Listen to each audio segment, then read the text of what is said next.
Hello प्यारे बच्चों, welcome back to royal Ayurveda academy. और आज की इस वीडियो में हम बात करने वाले हैं अपने रसशास्त्र के सारे यंत्र की, जितने भी हमारे NCISM के सिलेबस में दिए हुए हैं। तो यंत्र शुरू करने से पहले हम उसकी डेफिनेशन पढ़ते हैं कि यंत्र आखिर होता क्या है। ठीक है, तो देखते हैं। इसमें ये 1, 2, 3 श्लोक हैं। जो मैंने याद किया था वो बहुत इजी है, तो वो ये वाला श्लोक था। आप भी यही याद कर लेना। रसो नियंत्रियते येन यंत्र तद इति उच्यते। ठीक है, रसो नियंत्रियते येन यंत्र तद इति उच्यते। अब इसका मतलब क्या है? देखो, रस मतलब किसका है? रस का क्या मतलब है? पारद है।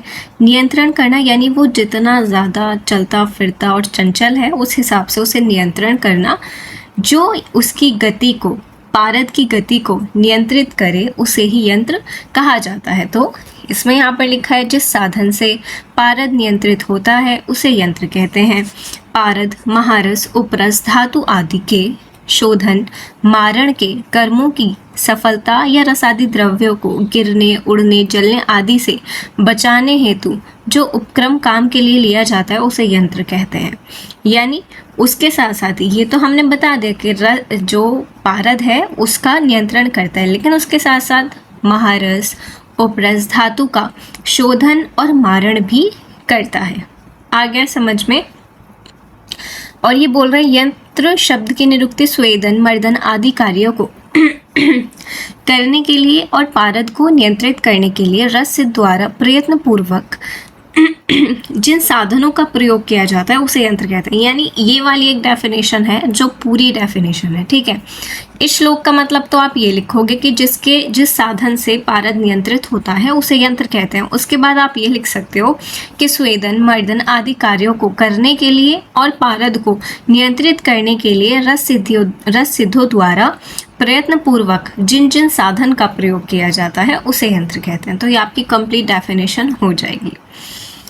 राइट, अब हम शुरू करते हैं अपने यंत्र को। सबसे पहले दोला यंत्र पढ़ते हैं और मैं आपको बता देती हूँ कि जो इसमें लिखा है वो सब आपको एज इट इज़ लिख के आना है और साथ में डायग्राम भी बना के आना है। ठीक है, एग्जाम में डायग्राम वो पूछे ना पूछे, कुछ पूछे या ना पूछे, अगर उसने दोला यंत्र लिख दिया है तो आपको ये पॉइंट्स और उसके साथ साथ ये डायग्राम बना के आना ही है। राइट, तो ये चीज़ याद रखेंगे। तो सबसे पहले देखते हैं दोला यंत्र। ये रसशास्त्र का सबसे सरल और सर्वाधिक प्रयुक्त होने वाला यंत्र है, यानी सबसे इजी है और सबसे ज़्यादा ही प्रयोग होने वाला यंत्र है। दोला यंत्र कहाँ कहाँ पर यूज़ होता है? जहाँ मल को शिथिल करना होता है। ठीक है, और शोधन करने के लिए भी यूज़ होता है। अब इसके कैसे संरचना, कैसे ये बनता है, तो फिगर के साथ साथ आप देखते रहेंगे जो मैं पढ़ रही हूँ कि एक मिट्टी के घड़े के मुंह पर दोनों तरफ छिद्र कर एक डंडा यानी शलाका प्रवेश किया जाता है, यानी फंसाया जाता है। तो ये एक घड़ा है, इसके इधर साइड और इधर साइड हमने छिद्र किया और उसमें से आर पार कर दिया एक लकड़ी, डंडा या फिर एक शलाका, जिसे आयुर्वेद में कहा जाता है। अब इस डंडे के माध्यम से औषधि द्रव्य की, एक तो अब दूसरी बात ये कह रहे हैं कि औषधि द्रव्य की सबसे पहले आप बाहर ही पोटली बना लो। पोटली बना ली, अब उसे रस्सी से बांधकर इस डंडे की सहायता से लटका दिया जाता है। समझ आ गया? ये कोई एक घड़ा है, इसमें हमने छेद किया और शलाका का प्रवेश किया, उसके बाद हमने एक पोटली बनाई है और उस पोटली को हमने रस्सी से लटका दिया ताकि वह पात्र में भरे द्रव जैसे दूध, कांजी, गोमूत्र में डूबी रहे परंतु तली को ना छुए। जैसा आप इमेज में देख पा रहे हो कि यहाँ पर इन्होंने थोड़ा सा ये पूरा डुबाना है। ठीक है, इन्होंने पूरा नहीं डुबाया लेकिन हम डुबा देते हैं। ये पूरा डुबा दिया है हमने। ठीक है, अब यहाँ पर वो कह रहे हैं कि पूरा डुबा देंगे, लेकिन इतना डुबाते हैं कि वो तली से टच ना हो और ऐसा भी ना हो कि वो आधा ऊपर आधा नीचे। तो ये पूरा द्रव में हमने डुबा दिया है।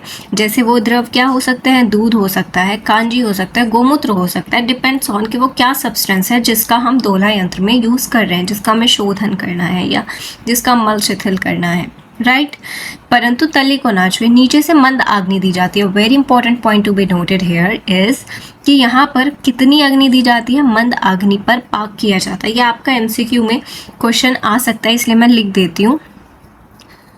ये क्लास में भी टीचर बहुत बार पूछते हैं कि बताओ दोला यंत्र की संरचना बताते हुए फिर बताओ कि उसमें अग्नि कैसे दी जाती है, क्योंकि रस शास्त्र में अग्नि, जैसा आप पुट पढ़ते हो, महापुट, गजपुट, इसमें कितनी अग्नि दी जाती है, कितने उपले हैं, तो उसी हिसाब से यहाँ पर भी अग्नि मंद हो सकती है, अग्नि तीक्ष्ण हो सकती है, मध्यम हो सकती है। तो यहाँ पर दोला यंत्र को धीरे धीरे यानी मंद अग्नि पर पकाया जाता है। समझ आ गया। इसके बाद इसका मुख्य उपयोग क्या है कि द्रव्यों के स्वेदन में और शोधन के लिए इसका यूज़ किया जाता है। सबसे पहले दो शब्द मुझे यहाँ पर पता चले, एक तो स्वेदन के लिए यूज़ किया जाता है और दूसरा शोधन के लिए इसका यूज़ किया जाता है, विशेषकर पारद, गंधक और विषैले द्रव्यों के लिए। समझ आ गया, विशेषकर पारद, गंधक और विषैले द्रव्यों के लिए। ठीक है, अब आपको दोला यंत्र समझ आ गया कि हमें किस तरह से पढ़ना है। तो सबसे पहले एक हमने शलाका ली, घड़े में 2 छेद किए, उसके बाद जो हमारा पोटली बनाया था हमने जिस भी द्रव्य का, उसे हमने लटका दिया है द्रव में। अब वो द्रव क्या हो सकता है, दूध, कांजी, गोमूत्र हो सकता है। फिर हम उसे मंदाग्नि पर पाक करते हैं। अब ये किस किस के लिए प्रयोग होता है, सबसे पहले ये स्वेदन और शोधन के लिए प्रयोग होता है। किसके लिए, पारद के लिए, गंधक के लिए और विषैले द्रव्य के लिए। दोला यंत्र मैंने आपको बता दिया बहुत ज़्यादा डिटेल में, 1, 2, 3 बार बता दिया। अब हम नेक्स्ट को इजी मतलब आराम से अब देखते हैं। अब मुझे इतना टाइम देने की ज़रूरत नहीं है क्योंकि आपको पता चल गया कि हम किस तरह से क्या पढ़ने वाले हैं, राइट। अब आते हैं बालू का यंत्र।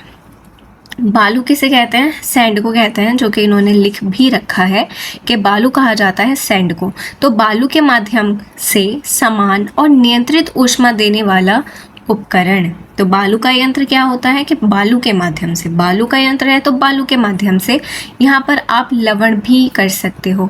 ठीक है, ले वे रे, लवण यंत्र भी हो सकता है। अब उसमें क्या हो जाएगा कि बालू की जगह क्या आ जाएगा, लवण आ जाएगा, यानी नमक भर दोगे, मिट्टी की जगह, बालू की जगह क्या कर दोगे, लवण भर दोगे, तो क्या हो जाएगा, वो लवण यंत्र हो जाएगा। चलिए, तो अब इसमें क्या बोल रहे हैं वो, संरचना में एक धातु या मिट्टी के चौड़े पात्र भांड में, देखो ये चौड़ा पात्र है, इसमें साफ बालू रेत भरी जाती है। ठीक है, रेत भर दी गई है जो कि डायग्राम में हमें दिख रहा है। इस रेत के ठीक बीच में कांच की कूपी यानी शीशी या मूषा को स्थापित किया जाता है, जो कि हमने रख दी कि कांच की कूपी है और उसे हमने स्थापित कर दिया है। नीचे से ऊष्मा देने पर बालू गर्म होती है। अब हमने नीचे से अग्नि दी है, अग्नि देते हुए नहीं दिखाया तो हम दिखा देंगे। इस तरह से ये अग्नि दी जा रही है। ठीक है, यहाँ से इस तरह अग्नि दी जा रही है और फिर वो क्या कह रहे हैं, नीचे से ऊष्मा देने पर बालू गर्म होती है। सही बात है। और जिसके भीतर रखी कूपी को अप्रत्यक्ष व समान आंच मिलती है। अब जब बालू गर्म होगी तो बालू के साथ साथ जो कूपी रखी है बालू के अंदर वो भी तो गर्म होगी, उस पर भी तो आंच लगेगी। तो वो अप्रत्यक्ष है, हमें तो नहीं दिख रहा ना कि उस पर आंच लग रही है, नहीं। जैसे आग में तो हमें पता चलता है कि इस पर आग लग रही है, तो अप्रत्यक्ष रूप से यानी इनडायरेक्टली यहाँ पर हम आग दे रहे हैं किसको, कूपी को। तो इस तरह से ये होता है, ये कूपी है। और मैं आपको एक बात और बता देती हूँ कि इसमें वैसे तो कूपी पक्व रसायन जब हम पढ़ते हैं तो तब पूरा डिटेल में कूपी और ये सारी चीज़ें पढ़ते हैं, लेकिन यहाँ पर आप इतना याद रखो जब हम यंत्र की बात कर रहे हैं तो कूपी का जो कंठ है, ये जो कंठ है इसे हम बाहर ही रखते हैं और बाकी ये वाला हिस्सा ये अंदर रखा जाता है, जो कि इमेज में आपको बहुत अच्छे से दिख रहा है कि बालू का पूरी शीशी को अंदर नहीं करेंगे, पूरी शीशी को बाहर नहीं करेंगे। उसका जो कंठ है, जो उसका गला है वो बाहर रहता है, बाकी अंदर रहता है। ठीक है, अब इसका मुख्य उपयोग कहाँ पर किया जाता है, तो इसके नाम से पता चल रहा है कूपी पक्व रसायन में, जैसे रस सिंदूर, कज्जली और जारणा में यूज़ किया जाता है। तो बहुत सारे इसके बहुत सारी चीज़ें हैं जिसमें ये यूज़ किया जाता है। जब आप कूपी पक्व रसायन पढ़ोगे या हम आपको पढ़ाएंगे तो तब आप और इजीली से समझ पाओगे। लेकिन यहाँ पर हमें पढ़ना था बालू का यंत्र, तो वो सब समझ आ गया है कि बालू का यंत्र हो या इसका दूसरा हम ले सकते हैं लवण, तो बालू का की जगह हम वहाँ पर लवण रख लेंगे।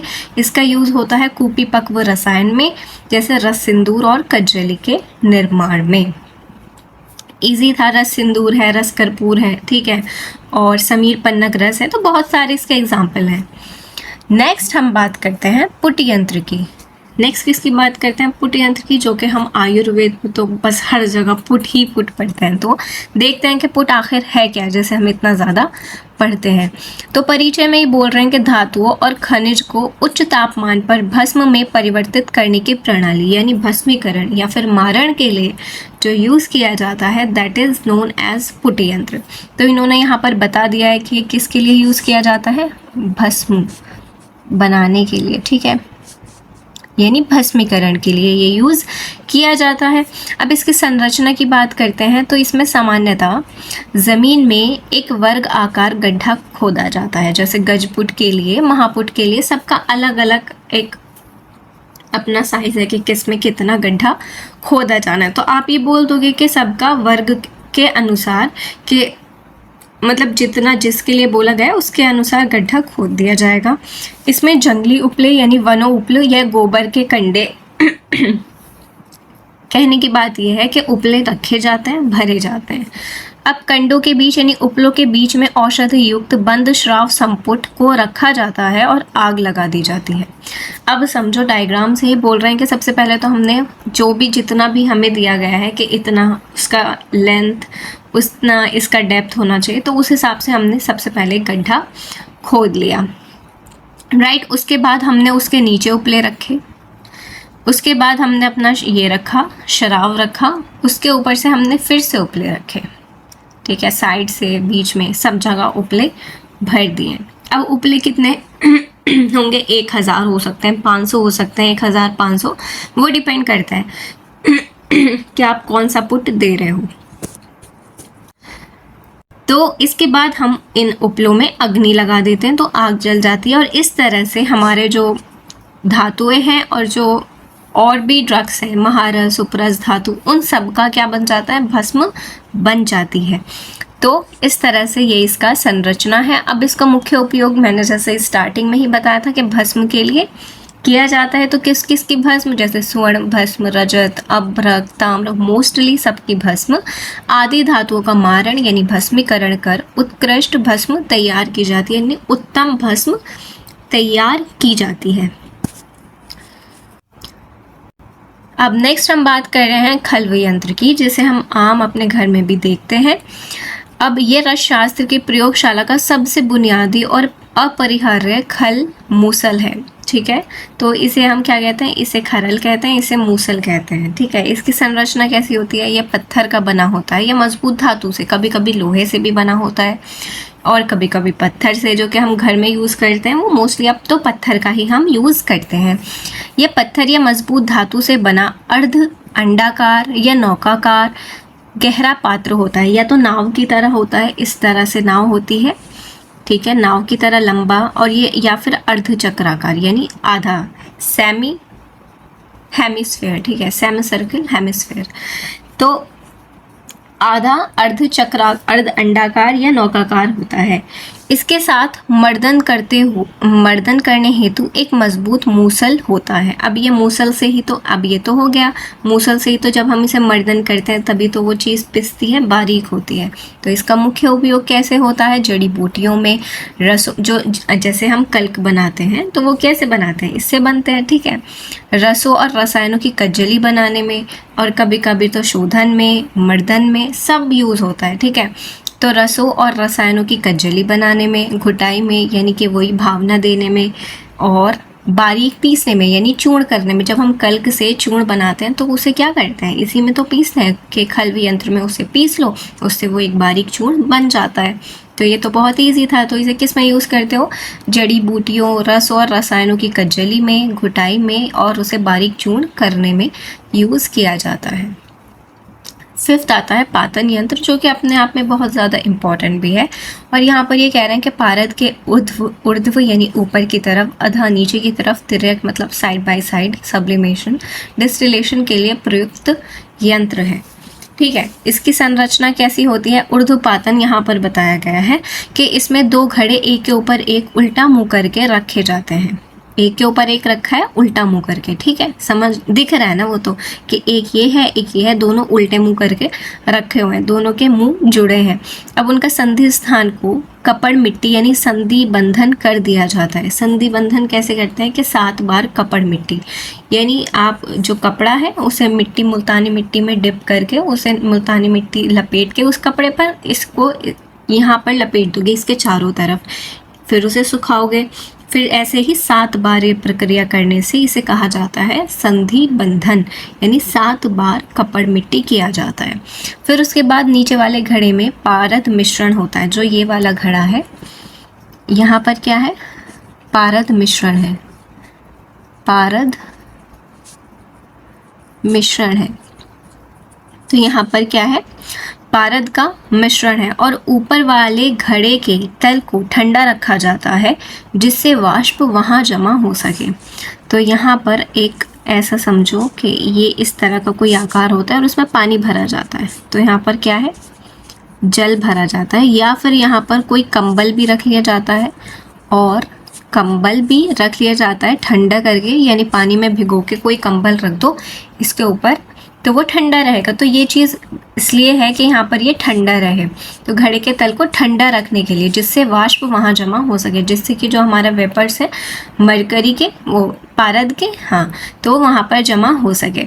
मुख्य उपयोग इसका क्या है कि पारद के दोषों को दूर करना और शुद्ध पारद प्राप्त करने के लिए। तो यहाँ पर हमें यहाँ पर हमें क्या मिल जाता है, शुद्ध पारद यहाँ पर इकट्ठा हो जाता है इस तरह से। तो ये क्या है, शुद्ध पारद हमें मिल जाता है। तो क्योंकि ये ऊपर की तरफ मिल रहा है तो इसलिए इसे क्या कहा जाता है, ऊर्ध्वपातन, क्योंकि ऊर्ध्वपातन का ही एग्जाम्पल इन्होंने हमें यहाँ पर दिया है।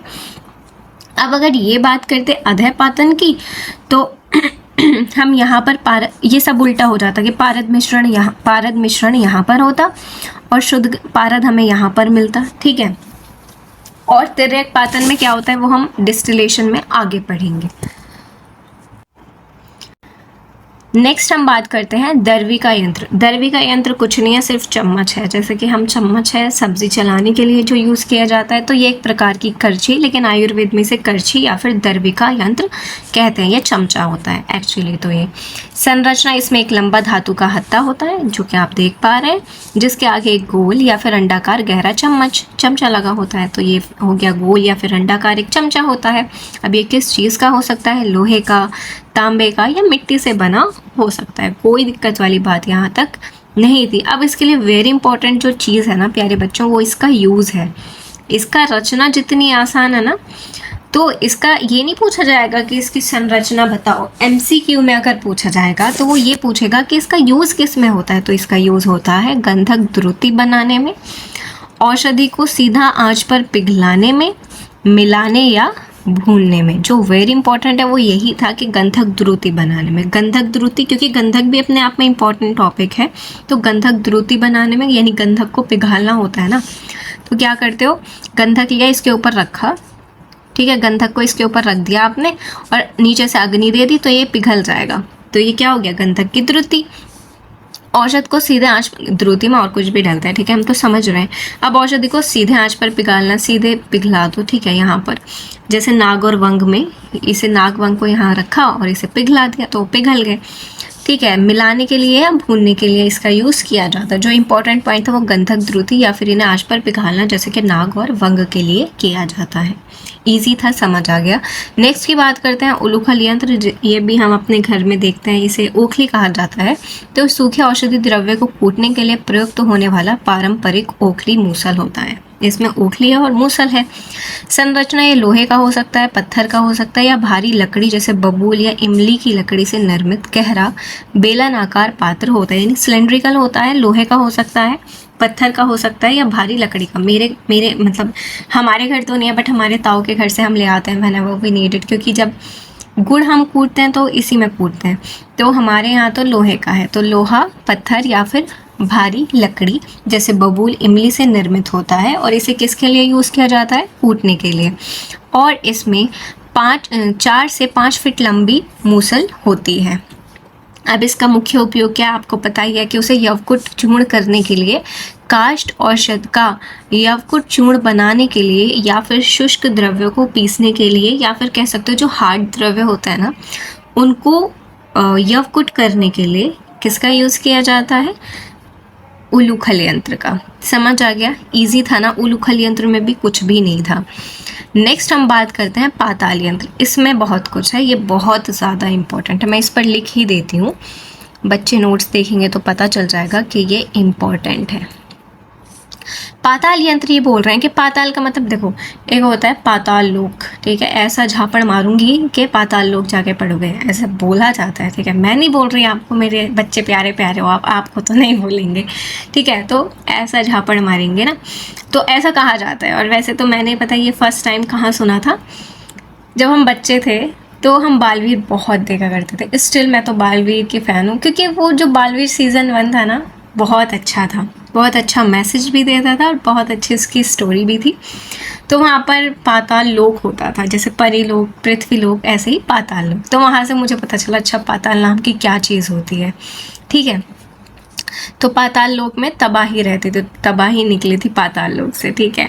तो जिन्होंने बालवीर देखा उन्हें पता होगा। तो पाताल का मतलब होता है कि ज़मीन के अंदर की ऊष्मा का उपयोग कर अधःपातन यानी डाउनवर्ड डिस्टिलेशन द्वारा तेल निकालने का यंत्र। अधः क्यों कहा गया है, क्योंकि नीचे की तरफ हमें वो चीज़ प्राप्त हो रही है। ऊर्ध्वपातन मैंने आपको बताया था, तो उसमें ऊपर की तरफ हमें पारद मिल रहा था, इसीलिए उसे ऊर्ध्वपातन कहा गया था। यहाँ पर क्या होता है, अधःपातन, इसका जो प्रिंसिपल है वो क्या है, अधःपातन है। मैं इसको अंडरलाइन कर देती हूँ, ठीक है, समझ आ गया। पाताल का मतलब है ज़मीन से नीचे, ज़मीन से नीचे हमें प्राप्त होता है, क्या प्राप्त होता है, तेल, तेल निकालने का यंत्र। इंपॉर्टेंट पॉइंट है जिसे मैं अंडरलाइन कर रही हूँ, वो चीज़ तो आपको याद रखनी है। अब इसकी संरचना क्या है वो देखो, कि ज़मीन में एक गहरा गड्ढा खोदा जाता है, ठीक है, गड्ढा खोद लिया गया है।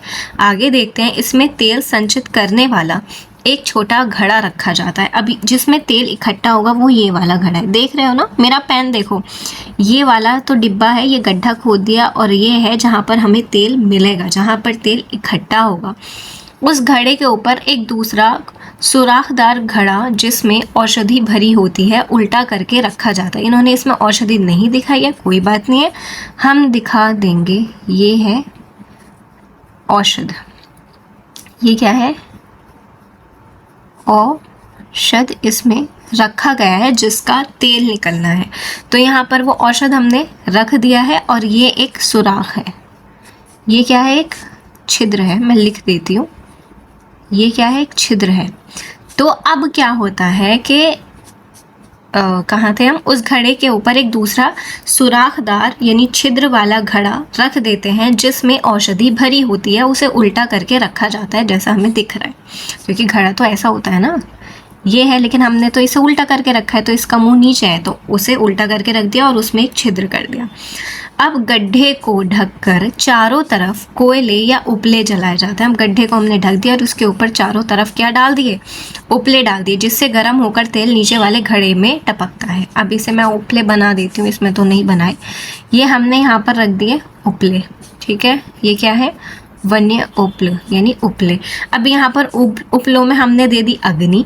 अब जब हमने इसमें अग्नि दे दी तो इस अग्नि की ऊष्मा से ये जो औषध है इसका तेल निकल जाता है और वो इसमें एकत्रित हो जाता है। तो मैं लिख देती हूँ कि यहाँ पर क्या आएगा, इसमें तेल इकट्ठा हो जाता है।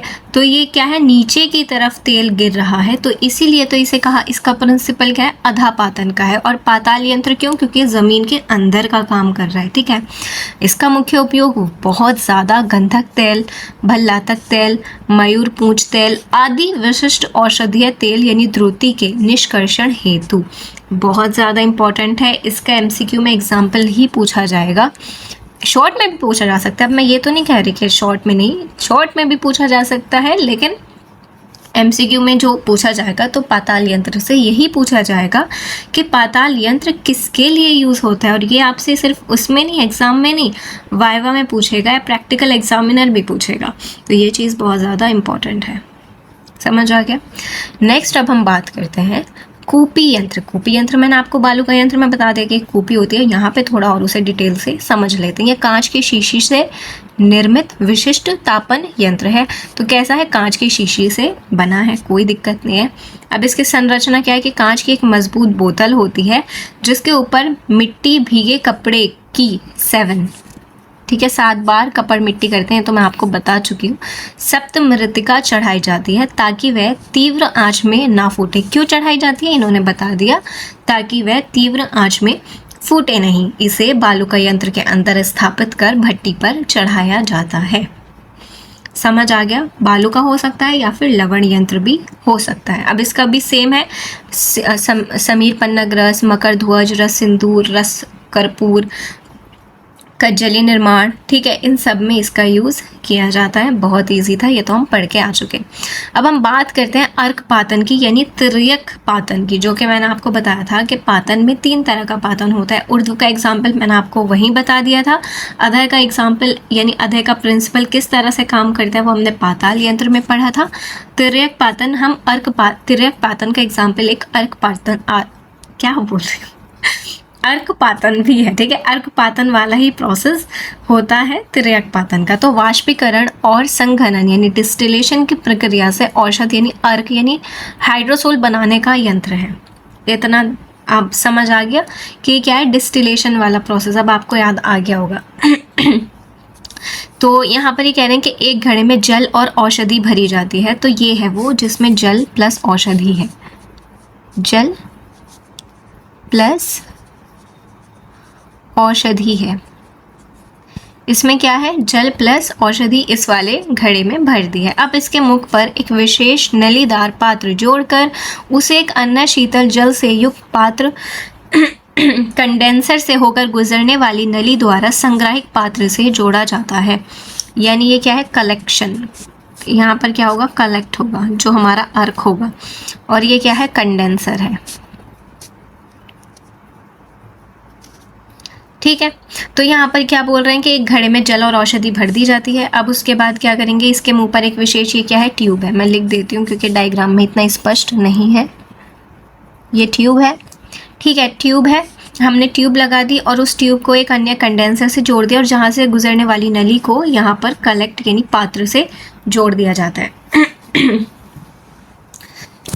अब इसमें क्या है, मुख्य उपयोग इसका गुलाब अर्क, अजवाइन अर्क, पुदीना अर्क या पारद के आसवन यानी डिस्टिलेशन के लिए किया जाता है, यानी तिर्यक पातन।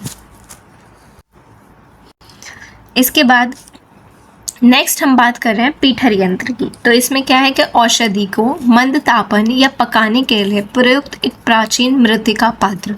तो पीठर यंत्र में सबसे पहले जो इन्होंने बात किया मृतिका यानी मिट्टी का पात्र हुआ, क्ले पॉट है। वो बात करें अब इसकी संरचना क्या है कि एक चौड़े मुंह वाला घड़े के आकार का मिट्टी का बर्तन होता है जिसके ऊपर एक मिट्टी का ही ढक्कन शराब लगाया जा सकता है। तो ये वही बात करें जैसे घड़ा हो गया जिसके ऊपर का जो ढक्कन शराब होता है, तो कोई भी दिक्कत इसमें नहीं है। तो मिट्टी का चौड़ा मुंह वाला घड़ा होता है जो कि मिट्टी का बना होता है और उसके ऊपर जो ढक्कन होता है उसे शराब कहते हैं और ये इस पर लगा दिया जाता है। तो इसका मुख्य उपयोग क्या है, रसों का पाक करता है, अष्टवर्ग क्वाथ का निर्माण और द्रव्य के सामान्य स्वेदन कार्य के लिए। मोस्टली याद रखोगे कि ये क्या काम करता है, स्वेदन करता है। और स्वेदन हमारा क्या करता है, दोला यंत्र भी स्वेदन करता है। अब हम बात करते हैं शराब की। शराब यंत्र क्या होता है कि मिट्टी की 2 उथली थालियां से बना एक संपुट यंत्र। इसे समझो कि एक आपने दिया देखा है वो ऐसा होता है, ये एक मिट्टी का दिया जो कि दिवाली पर जलाते हैं और ये दूसरा हो गया। अब यहाँ पर आपने इसमें कोई औषधि रख दी है, ठीक है।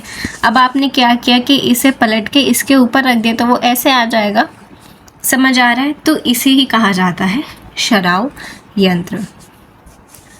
तो देखिएगा मिट्टी की 2 गोल छिछली थालियाँ यानी शराब, एक के ऊपर एक औषधि यानी औषधि है, फिर उसमें एक नीचे और एक ऊपर रख के उसे बंद कर दिया जाता है। दोनों को जोड़ गीली मिट्टी से यानी 7 बार कपड़ मिट्टी से इसका संधि बंधन किया जाता है। मुख्य उपयोग इसका क्या है, पुट देने में, मारण क्रिया यानी पुट देने के दौरान औषधि को सुरक्षित बंद रखने के लिए। इजी था, समझ आ गया। नेक्स्ट हम बात कर रहे हैं पालिका यंत्र की। पालिका यंत्र, आपको इसमें कुछ भी समझ नहीं आएगा, मैं एक इमेज दिखाती हूँ। ये इस तरह का होता है पालिका यंत्र, ठीक है, कि इसमें इस तरह से मुड़ा होता है, फिर नीचे आएगा, फिर एक कटोरी सी इसमें अटैच होती है। तो ये समझ आ गया। इसका यूज़ भी इन्होंने लिखा हुआ है कि preparation during the preparation of various formulations for stirring purpose. अब हम देखते हैं अपने नोट्स में,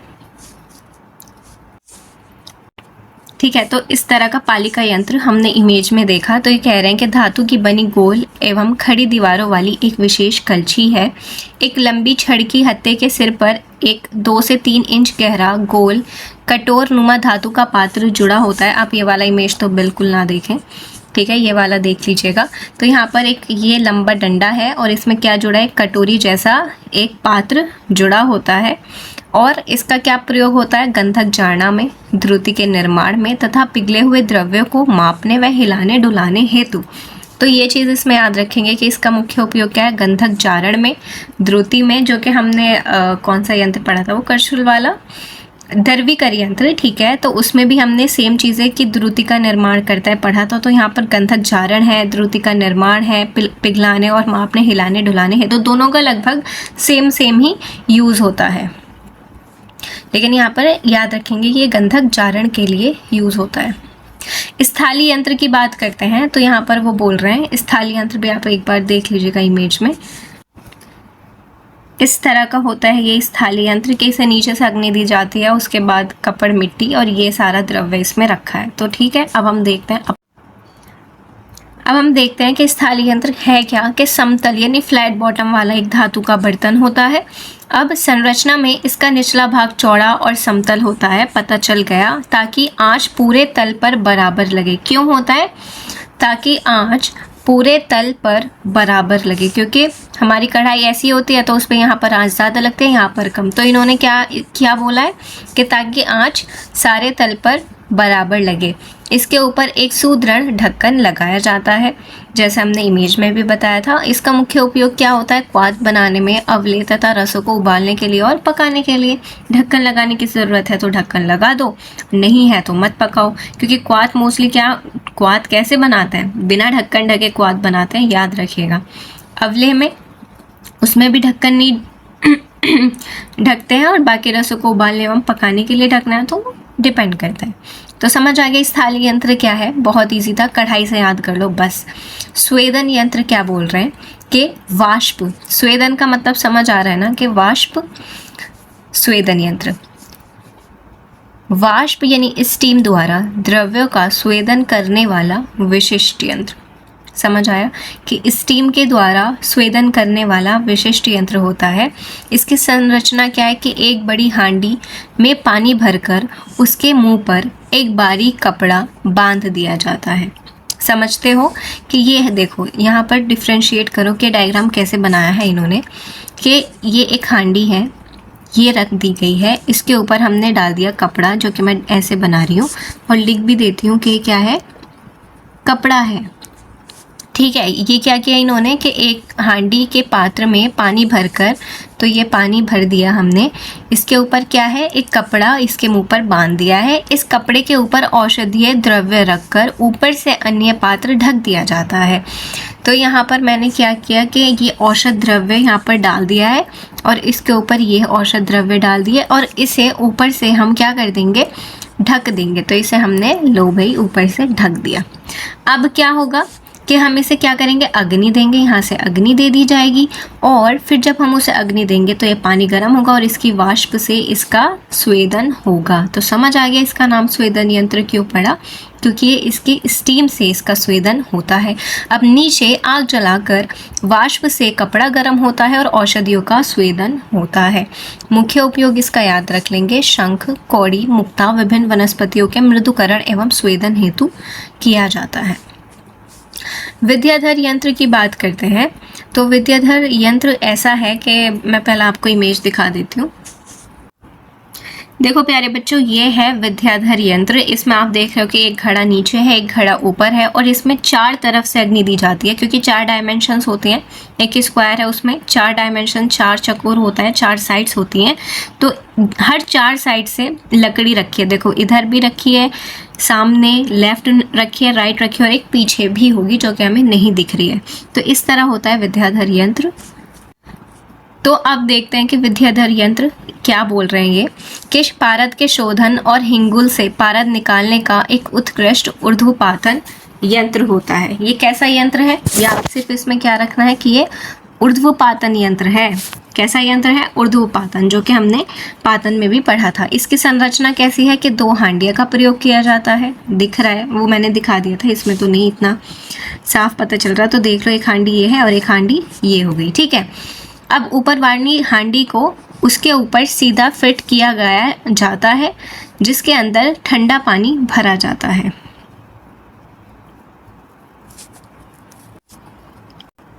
ठीक है, तो ऊपर वाली हांडी के यहाँ पर इन्होंने क्या भर दिया? पानी भर दिया। अब यहाँ पर जब पारद यहाँ पर इन्होंने रखा कि पारद कज्जली हिंगुल रखा जाता है।